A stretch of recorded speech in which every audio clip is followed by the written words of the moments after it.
That'd be right. Hey everybody, and welcome to the A.C.E Football Academy. Coach Hamilton alongside Coach Dunham as always. Coach, we've been teasing this episode for a while, but we thought we would just talk some formations tonight, and I want everybody to know that we're not gonna break down every formation. That would take us years to do. But we're going to talk about the formation side of things and how you attack it as a coach, how you adapt to it at halftime, and then, if you had to pick your poison, what would you do? So the world of soccer, I don't know this officially, but I would put some money on saying that we started with the right, and so again, for the beginners that are listening to our podcast, we're starting in the back line and moving forward. So when I say the 4-4-2, we're talking about 4 defenders, 4 midfielders, 2 strikers. The U.S. Soccer went through a time where they wanted you to mention the goalkeeper, so you started on 1-4-4-2. They finally realized how ridiculous that was, so they got rid of it, thankfully. We are going to break down some formations, and I think our best place to start is the 4-4-2. Here's what for me is wild about the 4-4-2. Again, 4 defenders, 4 midfielders, 2 strikers.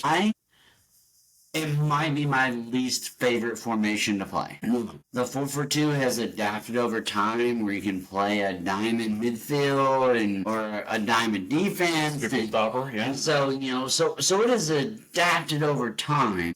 And I've gone through some changes with both my club teams. My 2011's gone through some roster changes, lots of different players. So right before the first game of our season, I said, hey, I kind of laid out some ideas of formations for them based on what I had seen at practice. And they picked the 4-4-2. Okay. And they picked the 4-4-2 with the diamond midfield. And then I laid it out to my 2011 or my 2012s who had never played 11v11 before. So we're just now moving to 11v11. They also picked the 4-4-2. Interesting. With the diamond midfield. So for me as a coach who has already openly said is my least favorite formation, I'm intrigued just to hear your thoughts on the typical 4-4-2, but also the new the diamonds and the diamond defense, the diamond midfield, all those types of things that come with the 4-4-2. Well, let's go back in history here. So the original 4-4-2 is where we had the sweeper stopper. Correct. You had the diamond defense where you had a sweeper that was the furthest single man back. And then you had a stopper that was always ahead of him. Basically, now that is the holding mid, as you would say. And you had that was me in high school. And you had your right and left backs. They weren't wing backs at that time. In fact, attacking with your outside backs was pretty much unheard of. Unheard of, yeah. Back in that day. And I think Brazil kind of changed that perspective in the 90s World Cups. I forget which one exactly that it was. But then eventually, coach realized, that single back is kind of... He's allowing strikers to have open space. So they went to a flat back 4 system. And then it went to a diamond midfield, which you're going to get your attacking mids and your holding mids. But in general, when I think of 4-4-2, in the attacking sense of the 4-4-2 is you're going to ping the ball inside, outside, and you're going to put crosses in all day long. You've got 2 strikers in front of the goal. If you've got an attacking mid that can pop in there, you've got guys in front of the goal that are there to win crosses, to win out of the air. And that's the essential basis of the 4-4-2. Inside, outside, get to the corners, crosses into the box, strikers and attacking mids crashing, and see what happens from there. Yeah, absolutely. And eventually they started realizing these defending teams are really good out of the air. They got tall, strong center backs. They've got really quick outside backs that can prevent those crosses. And so they've had to adjust out of the 4-4-2. Really, not even sorry, I didn't mean to cut you No, off. you're good. But not even defensively, I think they thought, or I think they finally found that, okay, not only am I getting forward with my two strikers, but sometimes my center mid or sometimes my attacking men, they don't get forward as we want them to get forward in that attacking round. So you and I both know what it's like when, okay, we finally get forward, you have a striker, and then another striker, and 6 defenders or 4 defenders. And so I think in that, maybe I'm wrong, but I think in that original module of the 4-4-2, they didn't feel like we were getting enough people forward. And I agree. And let's be honest here, the 4-4-2, it's just a balanced system. Right. You have equal people defending, you have equal people attacking. It really prevents counterattacking soccer, but you're really limited on your attacking the games. And you're limited based on the fitness of your middle forward. If they can't get up and back, then, for me as a coach, I tell my wingers, if you can't get up and back, then you become a defender. As a coach, that's what I tell my wingers. But ideally they do both, and you get forward and you get back and all those things. But we know the fitness is a big issue in the 4-4-2, especially with those wing defenders. When I was coaching the high school team, I was 2 formations. I was the 4-4-2, and I was a 4-5-1. Clearly, I'm a much more defensive, I guess you could say, conservative coach. I want to prevent goals.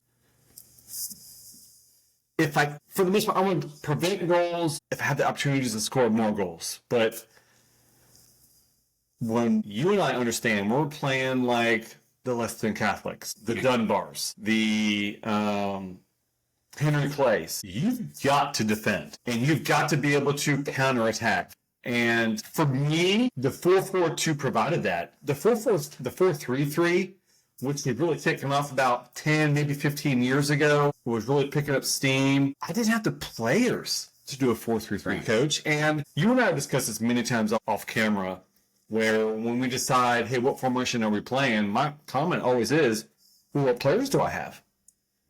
And I see so many youth coaches or high school coaches saying, I'm going to 4-3 no matter what. I don't want to coach or club, in particular. I'm doing the 3-4-3 no matter what. Well, to me, if you don't have the right players, then you're putting yourselves in a bad position here. No, I could not agree more with that. And so I guess that just lends me to my second topic conversation with formations is, and you and I are on the same page, so this will be a boring conversation for anyone who disagrees with us, but I never go into a season thinking, of course I think it, but I never go into a season locked in on a 4-4-2. For sure. Or a 4-3-3. And my players will tell you how much I drive them crazy, especially early on in the year where, we play 4 games and we play 3 different formations. Because I'm just moving things around to try and figure out what is best for my team. And I feel like I'm a good enough coach to where I'll figure it out, number one. Number 2, and again, this is a podcast for a different day, but losing a game or 2 in the regular season doesn't bother me. Maybe it should, and my players are rolling their eyes right now because they know how I feel about this, but I feel like, hey, let me figure out how we need to play the game to go win tournaments, to go win titles, to go win important games, and if that means that week 1 I play a 4-4-2, week 2, I play a 4-3-3, and at halftime, I switch us to a 4-2-3-1, whatever it is. But you got to remember, your formation is giving you the style of play Correct. that you're going to be implementing into your squad from practice to practice. And we know, I mean, look, anybody who listens to the World Soccer Roundup knows how frustrated you and I both are with Pat Noonan. Oh, yeah. Who has refused to come out Right. in that 3-4-3. Mm-hmm. It has cost us matches. Really? I couldn't say us, but it has cost FCC matches, it's cost him goals, it's cost a lot of things, and simply because again, I shouldn't say this because I don't know what he actually is thinking, but on in public, it looks like his mindset is, I'm a 3-4-3 coach, and we're gonna play it until you fire me. And if you have the roster to do that, you can. Yeah, no, I mean, you lose players to injury. You've got to make adjustments. I don't know if this is the right word, but there's got to be compromise. And I'm honestly shocked that I haven't heard stories about players kind of coming in and saying, hey, coach, this is not working. We've got to make a change. I could not agree more. Coach left. We went on a tangent about complaining about Cincinnati. Let's transition back into our formations. All right. The 4-4-2 kind of really what happened is the good coaches figured out how to beat it. And so you came up with these new formations, the 3-4-3, the 4-2-3-1. They developed these new, even the 3-4-3. Yeah. These new formations that okay, based on what I know, here's how I'll beat that 4-4-2. And so over the course of time, 10, 12, 15 different formations or variations of formations that you can play, including the 4-4-2. So, well, let me throw something in here. So you and I, we do high school, we do youth. Our rosters are very different. I could have one roster where I've got some speed, but very little ball control. I could have another team where I've got 4 or 5 kids that are just ball winners, great out of the air, they can defend all day, but can't make a pass to save their life. So when we're making makes me feel like you're talking from experience. When you and I are making decisions on what formation we're playing, it literally is coming down to this player is good at this, and this player is not good at this. And this player can do this, and this player cannot do this. When we're looking at the pros, they can buy players they want for the formation that they desire to play. Just like Pat Noonan. He's got to have 3 solid center backs. He's got to have good attackers and a really intelligent attacking mid. Well, you and I don't have that option. Just go get whatever player we want with whatever features and abilities that they have. We've got to deal with what we have on hand that season and that roster, and that varies from season to season. I mean, that is the case in point to, we talk with clubs, and we've seen clubs who have a pathway. Yeah. And they're like, hey, at 99, we're going to play the 3-3-2 because this is what we're going to play at the 11-11, which is fine. There's wrong with, sure. Well, I shouldn't say there's nothing wrong with that, but there are moments in that where, as a coach, you have to do what's best for your team, right? Well, here's the thing. For me, if I'm working for a club and they're saying, hey, all of our 11v11 teams are playing a 4-3-3, I have a problem with that. And this is under the assumption that you have multiple teams per age group, which you and I, I'm a club that don't really have that.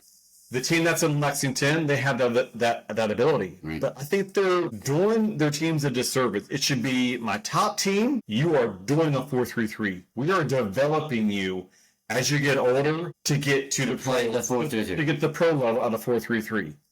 But teams, 2 and 3 and down, the coach needs to be able to decide, hey, I don't have the ability to play a 4-3-3. And let me develop players to, as they get older, maybe they can be implemented into a 4-3-3. Well, again, we're maybe getting a little away from our formations talk and talking As we normally do. Yeah.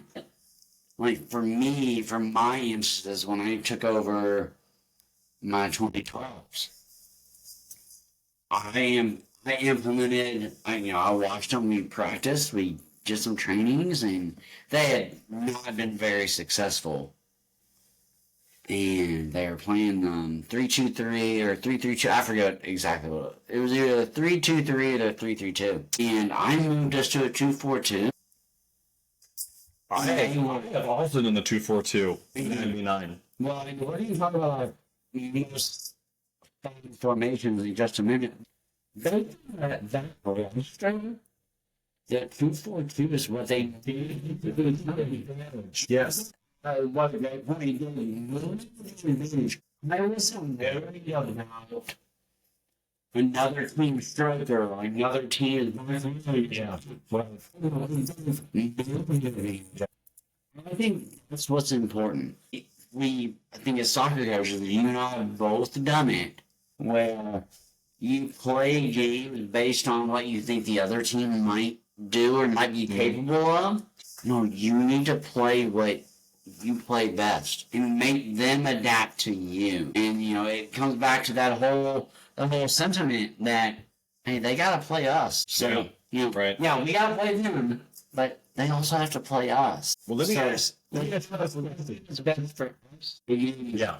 Well, if we lose because of what I think we did was bad, Let me ask you this question here.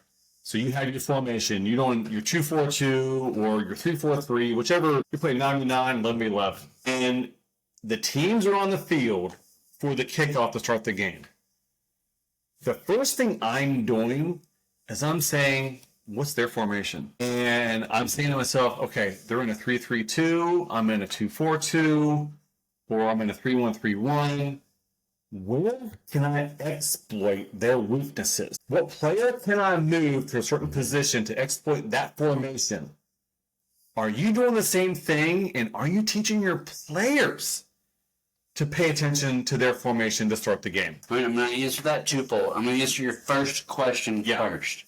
Yeah, go for it. I don't. Very rarely is my first thought, what is the other team doing? Or what are they playing? And by very rarely, I mean never. I never open a game thinking, okay, what are they doing? What's happening? All right. I don't. And my girls will tell you, and I've always said, hey, look, if we play our game, they have to worry about us. Kind of just what I said in that last minute.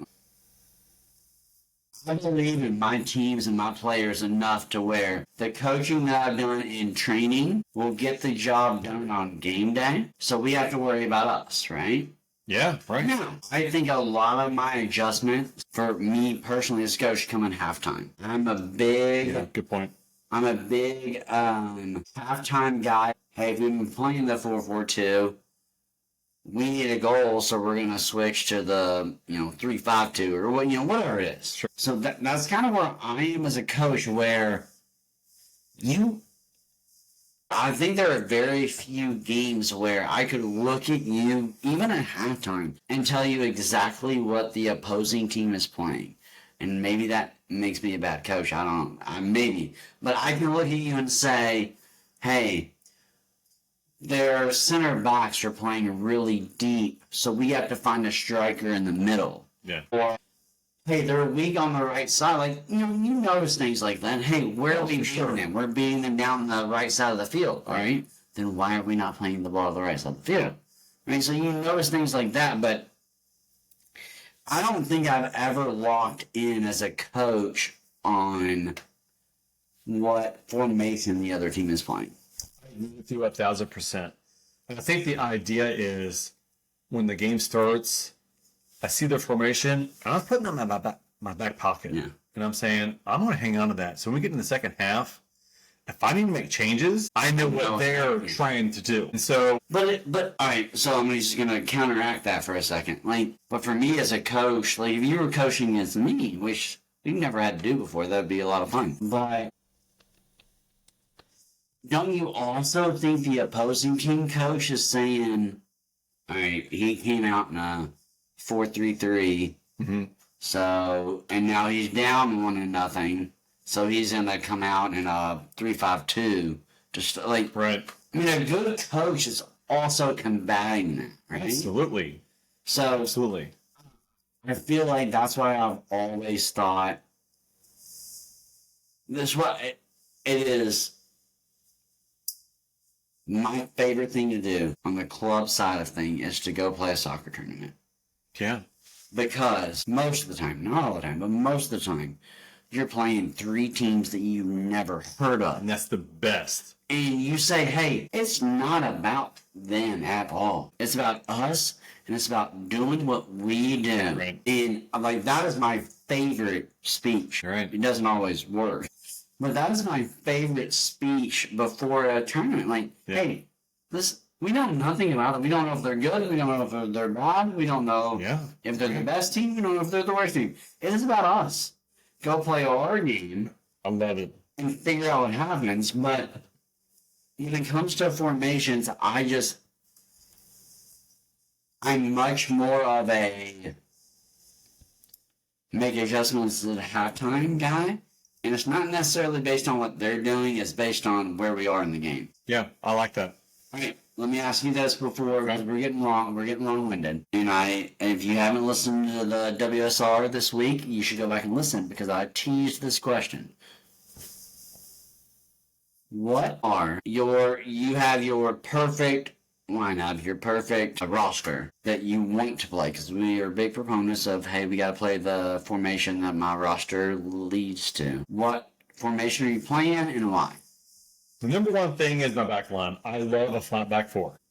I'm not big on the 3-back system. I think it works for certain teams, but for me, I like 4 backs. I like the balance there. I like the coverage that you get from a 4-back system. After that, I'm between a 4-3-3 and a 4-2-3-1. Now, 4-2-3-1 is just a modified 4-3-3, where instead of having one holding mid, you've got 2 holding mids.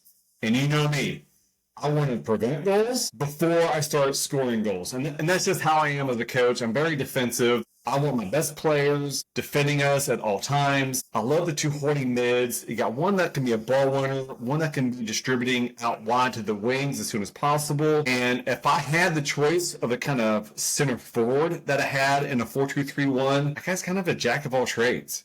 You know, he can possess the ball, he can win it out of the air, he can put crosses in, he can make the runs. I like the 4-2-3-1 because it gives me the balance that I'm looking for defensively and attacking. And I feel like it prevents the counterattacks that some people put on these days. And that's just where I'm at here. It's a modified 4-3-3, but I love the 2 holding mids. All right, I'm going to put you on blast here. Yeah, go so for to speak. Because I started this season at the middle school level with the 4-2-3-1, and we weren't generating the offense. So I made some moves and, did things. But you coached for a long time. You've coached a lot of teams. Mm-hmm. And we've mentioned a lot of your strikers and a lot of your goal scorers on this podcast. We've had a couple of them on this podcast. But it maybe it's not someone you coach. Maybe it is a famous soccer player, whatever. Okay. But who is your one in that 4-2-3-1? Who is your striker? Who's your ideal striker in that 4-2-3-1 formation, where a lot of times they are going to be by themselves?